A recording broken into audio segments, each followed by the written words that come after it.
Greetings, I'm Dr. W.D. Gaster.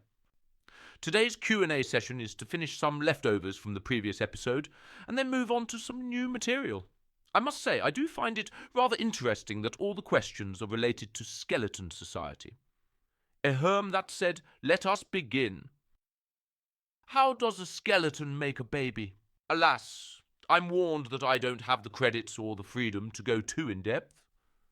Nor do I have certification needed for a medical channel.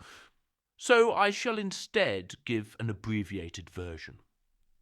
On the Quiche side of the pond, us skeletons reproduce via a strict mammalian process. This is because we are direct descendants of converted human bones, meaning that we also replicated the majority of their functions as well. Upon a successful union between mother and father, a swirly little vortex of magic is fertilized within the mother's body. And that's where the miracle of life begins.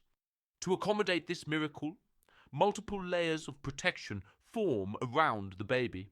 First, we have a soft yet bony shell to keep the zygote securely surrounded by amniotic fluid. And then the mother's body would form an additional layer of faux magic flesh around the shell. This keeps the unborn child cushioned, insulated, and suspended for them to grow safe and protected for the next 9 months. From the outside in, it'd look like a giant egg, resting inside of a translucent belly, where the human womb would be. Over time, development proceeds from zygote to embryo to fetus, and finally to neonate. A common misconception is that the child would break out of the shell like a bird or lizard would. But it's quite the reverse. The skeletal newborn instead absorbs their cradle into themselves. The faux magic flesh exterior would then start to fade away all on its own, revealing the completed baby. A human may think, how convenient! It doesn't sound anywhere as painful as pushing a baby out through possibly fatal labor. What naivete! We've merely traded one dangerous process for another. Without advanced medical care, the mortality rate for skeleton kind is higher than for humankind. The creation of new life is always a tremendous effort. Hence, it has earned the utmost of respect from yours truly. What are Roman and Helvetica's favourite drinks? Anything tomato-based for Roman. As for Helvetica, well, it really depends on her mood. When it comes to treating herself, she prefers to explore new and exotic delights instead of the tried and tested comforts. Helvy once bought a ridiculous bubble tea concoction that was more like a fruity milkshake. Why call it a bubble tea when there's not a single hint of tea in it? What do you think of Helvetica's husband and the Scelebro's father Times Roman? Times Roman is a wonderful, wonderful friend, so patient, so kind, and so gentle. He loves puns, and that sense of humour was most definitely passed down to his sons. Might I add that he's also an excellent cook? I first met him as a hot dog vendor in Hotland.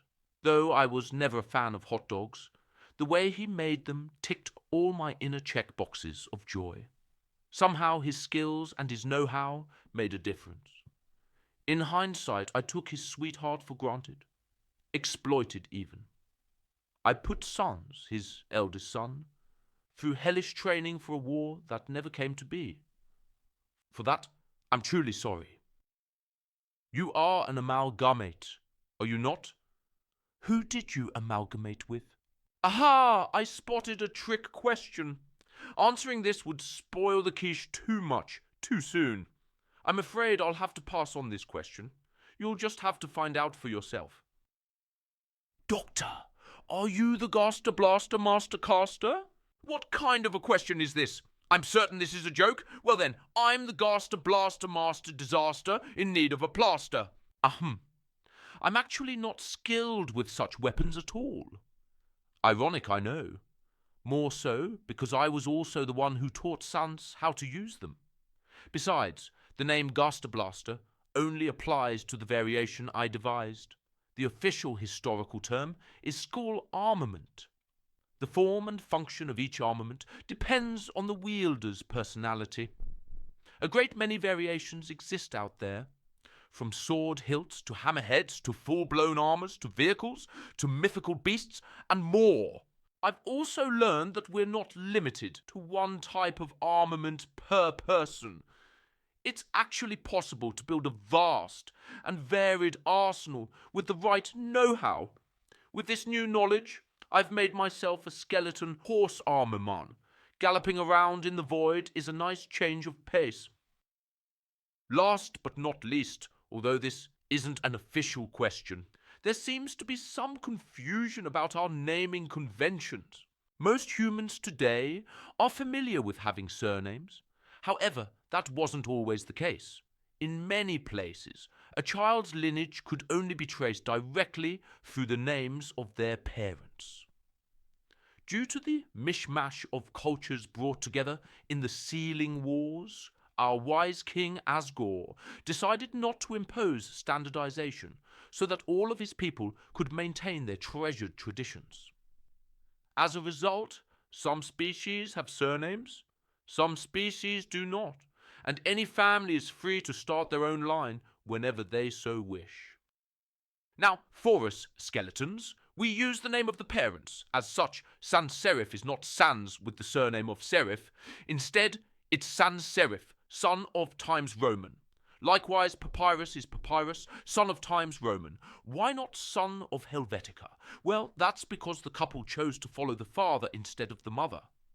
Be glad they did not combine both their names to confuse the Starlights out of the records department.